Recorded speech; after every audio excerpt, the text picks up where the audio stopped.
What's up everyone, I'm CallumOnToast, and in today's video I'm going to be showcasing the Master League Battle of Spies as well as part 2 of the Ultra League Battle of Spies, since there are only going to be 5 Master League battles featured in this video.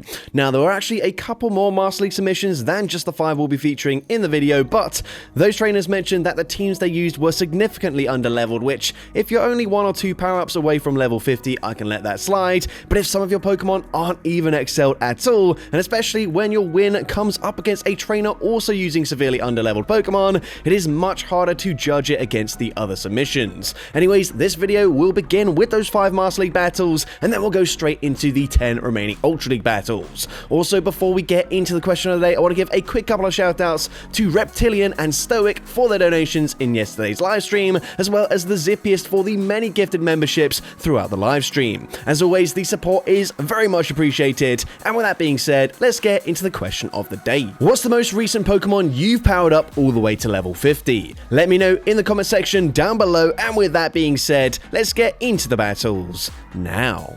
Let's go into the first battle, leading Shadow Granbull into Annihilate. This is a really positive matchup for us. You guys know I'm not a big fan of Charm users. Actually, I absolutely despise them, but I guess Granbull is a fairly spicy pick, at least for the Open Master League. The opponent is going to throw the next charge if we're able to catch onto our Shadow Gyarados, where Rage Fist isn't going to deal as much damage. They now come in with a Zacian, which not actually that bad of a matchup for us. However, we are, of course, now in range where a single Behemoth Blade will get the KO. The opponent gonna fire off just before we reach a second Aqua Tail, and that does get the one shot. We can now come in with a Volt Switch Shadow Raikou, and the opponent is gonna throw on not the best timing, meaning we can now shield. Potentially, if they went for close combat, maybe we could go for a full farm down, but unfortunately they go for another Behemoth Blade, so we're forced to throw. We go for Aura Sphere, but we go for an undercharge, and that allows us to get one more Volt Switch as we get the full farm down. We try to snipe with the Shadow Granbull, but the opponent able to swap out just in time, but they're going to have a Kyurem White in the back. We farm up too close to back-to-back close combats.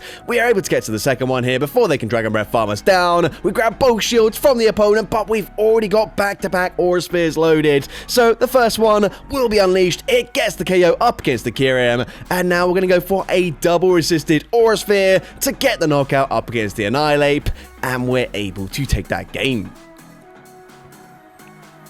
So, going into next battle, we've got Tyrantrum into Zacian. This is an awful matchup for us. We're going to be swapping out into Calypsopod, where the opponent is going to eventually swap out into a Kyurem White. However, they're on Ice Fang, which is going to hit for resisted damage, which means this isn't that bad of a matchup. We can go for back-to-back X-Scissors here. X-Scissors not dealing too much damage, but you can see a third X-Scissor should threaten to get the KO.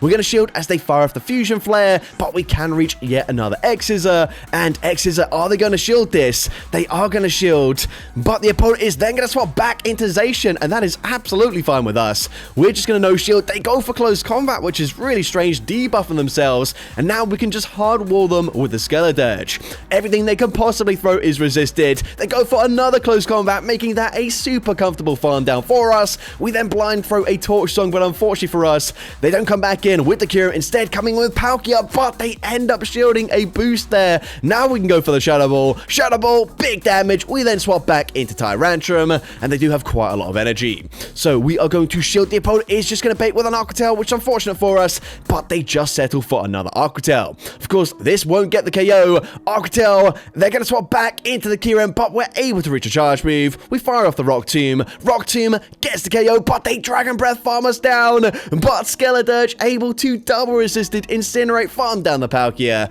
to take that game.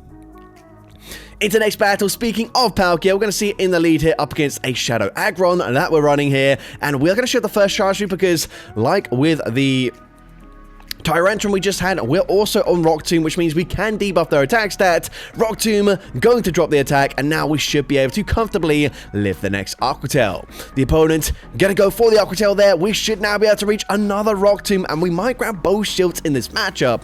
Rock Tomb number 2 is gonna be shielded, and now we're gonna swap out and catch the next Aqua Tail onto Zarude, where of course it is resisted damage, but it's also double debuffed. They're now gonna stay in this matchup, and they might go for a Spatial Rend. However, However, they're still double debuffed. Spatial Rend doesn't really do much damage, and they had a Zacian in the back anyway, so honestly, I don't have a clue why they didn't just swap into Zacian, because of course, they resist everything we can possibly throw. But we are going to see the opponent is going to throw a charge move. They're not going to commit to a full farm down, and Behemoth Blade is going to get the KO. We're going to come in with the Keldeo. Well, of course, we are resisting the Metal Claw damage. The opponent can't really go for Behemoth Blade either, meaning they're going to have to go for close combat, but we're able to make the catch onto our Shadow Aggron. Close combat gets the KO, but it drops their defense, meaning they have to swap out of that matchup. They swap back into Palkia, but I believe they were energy dry when they swapped out, so that's just a resisted Aqua Tail. We get the full farm down. They come back in with Zacian just to be fully farmed down, and their final Pokemon is going to be a Reshiram. We are so loaded on energy, 100 energy. We go for a Secret Sword. Secret Sword will be enough damage to 3-shot the Reshiram, and we are just one fast move away from the third Secret Sword. And of course, from this range, it takes out the Reshiram, and we're able to take that game. Into the next battle, starting slightly late, we lead with Metagross, which is actually, I believe, the highest rated Pokemon for the Master League of the submissions by far. I believe it's like rank 3 or 4, so not a very spicy pick at all this season. However, the backline more than makes up for that, because we've got Beware and a purified Hitmonlee. That is such a strange pick, but very cool to see. We're going to go for payback. We're actually winning CMP up against Ho-Oh. This Ho-Oh, it looks like they are also under-leveled here, so maybe that's why we're winning CMP, or maybe we just have a higher attack stat than Ho-Oh. I actually don't really know. Either way, we're going to come in with the Purified Hitmonlee and throw a close combat on the CMP tie. Once again, winning CMP. Okay, never mind, that is not CMP. I think the opponent maybe just lagged there. It looks like we're just going to fully sacrifice both back Pokemon and leave it all up to Metagross, which is a bit of an awkward situation here, because yes, the backline is spicy, but if Metagross is going to be the one to take out all 3 Pokemon on the opponent's team, then is it really a spicy battle, or are we just using several sacrificial lambs? But either way, we get the KO with the Meteor Mash. The opponent going to come in with another underlevel Pokemon in the Kyurem. We're going straight for Meteor Mash again. Meteor Mash gets the KO. They come back in with the Ho-Oh, but we can outpace them to another Meteor Mash. And again, this is resisted damage, but from this range, like one more Bullet Punch would have got the KO. We're able to take out the Ho-Oh, and we're able to take that game. Now, into next battle, and previously this team wouldn't have been that spicy, but actually I checked the rankings, and something like Rayquaza is actually ranked way lower than the likes of like Galissapod and certainly Gyarados and a few others that have been featured in this video. It's at like 170 something, so it's actually a lot lower than you might expect. Either way, they're going to come in with a Volcanion, which is cool to see.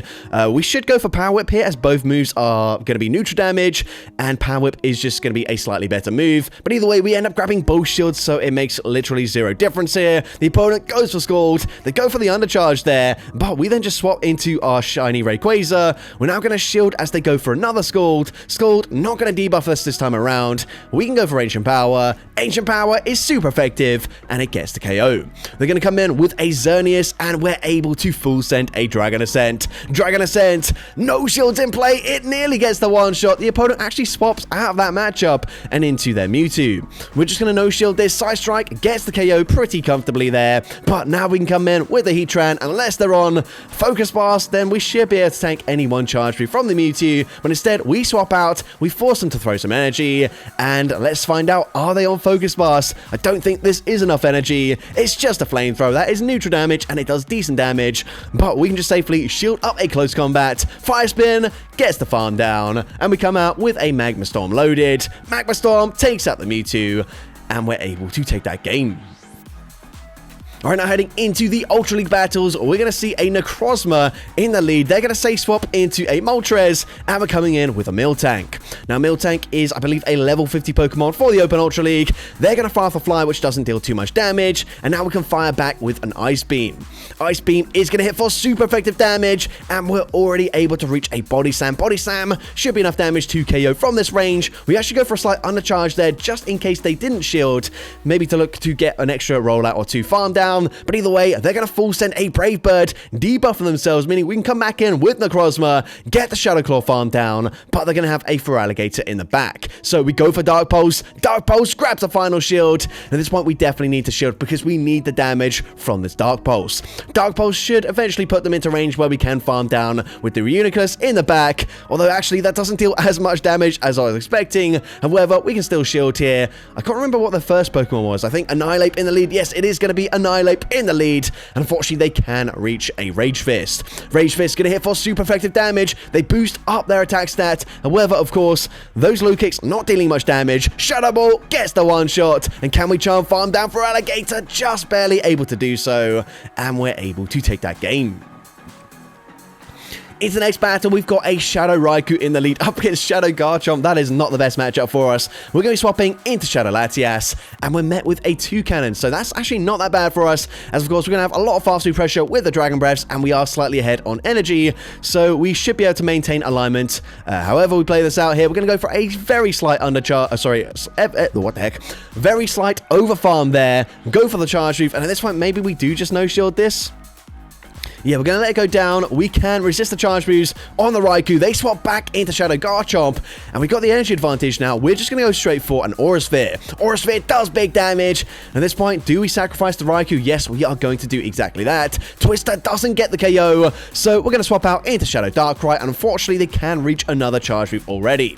But we shoot up the next Twister. We go for the Snarl farm down. They're going to come in with a Shadow Magnezone, and we can farm up throw on CMP. Shadow Darkrai easily winning CMP. Shadow Ball gets the one shot there. They come back in with the 2-cannon, and we've got the Dark Pulse already loaded. Dark Pulse gets the KO, and we're able to take that game.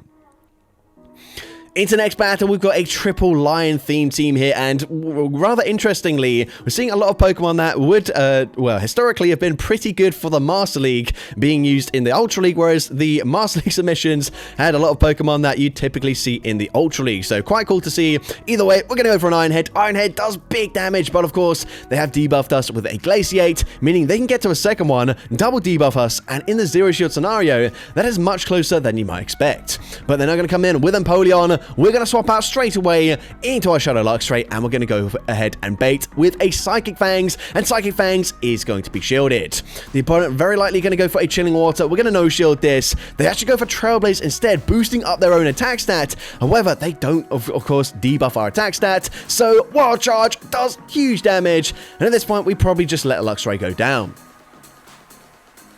Trailblaze gets the KO there, but we can just come in with the Pyroar and go for the Incinerate farm down, and even though, of course, they've got Empoleon, a Water-type Pokemon, we're resisting the fast food pressure, we're hitting for neutral damage, as they are, of course, also a part Steel-type Pokemon, and this should be a pretty comfortable matchup for the Pyroar. We're going to go for the first Flame Charge, going to be shielded, and they do just barely outpace us to the next charge move. However, their Switch Lock shouldn't be up just yet, so we go straight for Flame Charge number 2. Flame Charge will get the KO, and one more Incinerate takes out the Florges, and we're able to take that game. Into next battle, we've got a triple shiny blue theme team, I guess, leading with Suicune on Ice Fang into Feraligatr, which isn't the best matchup for us, but we swap into... Excuse me there. We swap into a level 50 shiny Munchlax, and we of course resisting the Shadow Claw damage. We're on tackle, so we're not dealing big damage with the fast food pressure or anything. However, the opponent is going to go for back-to-back Hydro Cannons. Looks like they will still outpace us to the next charge move, but they end up swapping out into Drapion, where now we can go for a Bulldoze, and Bulldoze really doesn't do much damage at all. It also does not drop the defense either, which is not ideal. However, we can now swap back into our Suicune, gonna shield the Crunch, but they end up getting a debuff. Either way, Suicune is pretty bulky, so we can take the next move very comfortably, fire off a Scald, and hopefully Scald will put them into range where we can just go for the full farm down. We're able to get the farm down there. They come back in with Feraligatr, and we are debuffed, but Hydro Cannon still won't get the KO from this range, but we're going to stay in here, basically just try and force them to throw some energy, otherwise we're going to reach another Scald. Scald is going to be shielded by the opponent. We drop their attack stat. We're going to come in with the Lycan Rock, And at this point, we should be able to shield once and then fully farm them down. The opponent is going to swap out, but their final Pokemon is going to be a Skeledirge. We can go straight for Crunch here. Crunch going to grab the final shield from the opponent, and then we're going to swap, catch the next charge move onto our 1 HP Munchlax. The opponent full sent the Shadow Ball, meaning we can now come in. We don't really need to overfarm here at all, just because we can go straight for Crunch. For Alligator is at like several HP. We just go for a Sucker Punch farm down, and we're able to take that game. So, going into the next battle, we're going to see Zarude into a Shadow Swampert. This is a really good matchup for us. The opponent is choosing to stay in initially, which is quite surprising. They could be on Sludge, and they should be sending it here. But nope, they actually just go for a Hydro Cannon. That is quite crazy on the opponent's end. We're going to go for a Power Whip here, which I'm quite surprised by, just because we do have a Dusk main Necrozma here, which of course we've got Sunsteel Strike. That is easily going to one-shot on a load of Ninetales, whereas now it kind of seems like a waste of energy to full send the Steel move. But either way, I think Dark Pulse probably doesn't quite KO. Maybe it does from this range, but we're going to play it safe anyways. Either way, I still feel like we shouldn't have thrown a charge with the Zarude at all, but they come back in with the Shadow Swampert, and we can now reach a Dark Pulse. Dark Pulse is going to be shielded by the opponent, but they're going to get a very hefty Mudshot farm down. But we've already seen they're not on Sludge, or at least they didn't throw it the first time around, so it's very unlikely that they're going to be on Sludge. So we're just going to no-shield back-to-back Hydro Cannons, commit to a full farm down. Their final Pokemon is going to be a Jellicent. Now this could get quite tricky if they're able to Hex Farm us down here, but we go for Power Whip and they no-shield. Trainer, what are we doing? I guess we do reach another charge move anyways, so maybe that is the right decision. But either way, we're able to grab the final shield there. We come in with a Genesect. We're going to shield the first charge move, as the opponent does just go straight for the Shadow Ball. We should be able to live a Shadow Ball, and honestly, we might be able to Fury Cutter, farm down the remainder of the opponent's team. They swap back into Swampert just to be farmed down, and so we're able to take that game. Into the next battle, we're going to lead Ember into a Talonflame. So, of course, we've got Rock Slide for coverage, which is going to be very useful in this matchup, as Rock Slide is going to hit for double super effective. It gets the one-shot, as they just did not realize the coverage we had there. They're now going to swap into Togekiss, and again, we've got Rock Slide here, so this is still a decent matchup for us, especially since they're on Charm rather than running Peck, where that would be super effective. We can go for another Rock Slide, probably going to grab both shields from the opponent, but if they get a huge Charm farm down, if they're on Aura Sphere, that could be very dicey for the Aggron. We're going to shield the first move, and the opponent is going to go for an Ancient Power, so clearly not on Aura Sphere. Oh, that's just a really crazy bait there for no reason at all, fishing for a boost. Either way, they're going to come in with Registeel. We're swapping into Levani, and they're actually on Flash Cannon here. So the opponent, I think, just running like the optimal moveset from like 5 years ago or something. Either way, we're going to go for back-to-back Leaf Blades here, and that might have been a CMP tie there. I'm not really sure. Leaf Blade number 2. Yes, it was a CMP tie, so that's fine with us. We probably just no shield at this point. The opponent goes for another Flash Cannon, and you can see we're also not exactly on the most optimal moveset for Aggron, but the opponent catching a Stone Edge onto the Togekiss, and now we can just go for another Stone Edge. Meteor Beam would definitely be preferable here, as we could boost up our attack stat, but honestly, we've still got a shield here. We can just safely shield up the Flash Cannon or potential Focus Blast, reach another charge move here, and of course, from this range, a Stone Edge will be enough damage, despite being resisted, to take out the Registeel, and we're able to take that game. So going into the next battle, we've got another triple shiny team leading Tyrantrum into a Shadow Magnezone. Not the best matchup for us at all, but we do have 2 Pokemon in the back that at least resist the Steel typing, meaning we can swap into Electivire, catch the charge move, they're going to bank some energy, and then swap into Trevenant. But we've already got back-to-back Ice Punches here. First Ice Punch does over 50% of their HP, meaning the second one should be grabbing a shield or just straight up getting the KO, and we're able to force a CMP tie.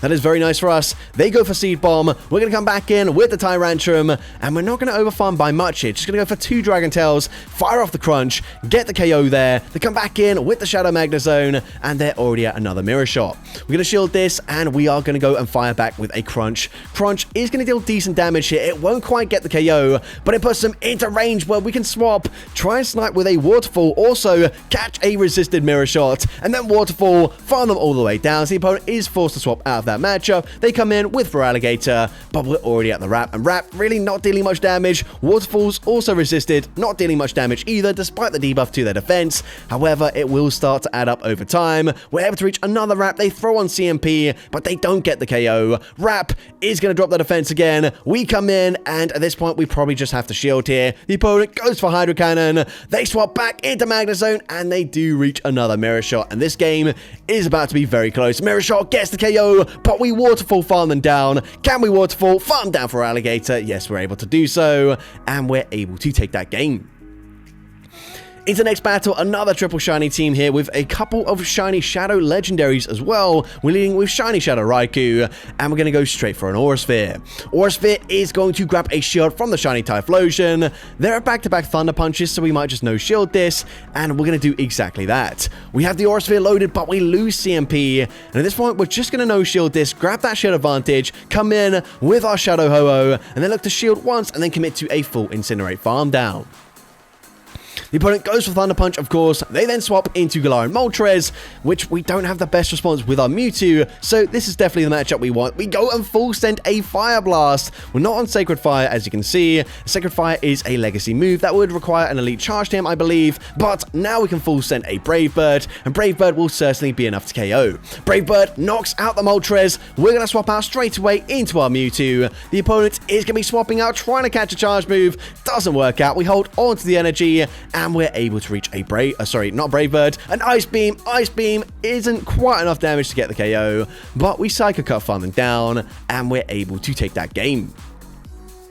Into the next battle, leading with Unpheasant, which did get buffed this season on Heatwave, of course, but it's still not a very good Pokemon at all. The opponent going to go for an Obstruct with their Obstagoon, and we're just going to go for a Sky Attack here. Sky Attack is going to do more raw damage. Sky Attack going to be no-shielded, of course. Obstruct is going to boost up the defense whilst debuffing ours, so we end up swapping out, catching a Night Slash onto Ember, where it is resisted damage. Then I'm going to come in with a Charm Clefable, which is fine with us. Again, we are going to take neutral damage here with the Fire and Fighting typing, and Blast Burn going to do big damage. We can then fire off a Rock Slide, and Rock Slide is going to grab the shield. The opponent can commit to a huge farm down, however, which isn't ideal, but we've got a second fire type in the back in the form of Simisage, so we're going to come in, Simisear. We're going to come in, and we're just going to no-shield the first move as they go for a Meteor Mash, and then go for a full Fire Spin farm down. The opponent thinking about what to do, they come back in with the Obstagoon, and they can just barely outpace us before we do reach a Flamethrower, so we're going to shield the Night Slash. We're then just going to settle for a Crunch here, as Crunch, despite being resisted, should get the KO from this range, and it does exactly that. Now, the final Pokemon is going to be a Ceruledge, and here we throw on CMP, which is super risky, because if they committed to a full farm down, that's just straight up game over, whereas now, we can go for a Crunch here. We have to go for one Fire Spin. We're not going to reach another Crunch, but if we can force them to throw their energy, which we're able to do, this should be game over now, as of course, we're still one Fire Spin away. As long as we don't lag, we should throw the Fire Spin, go for a Crunch. Crunch gets the KO, and we're able to take that game.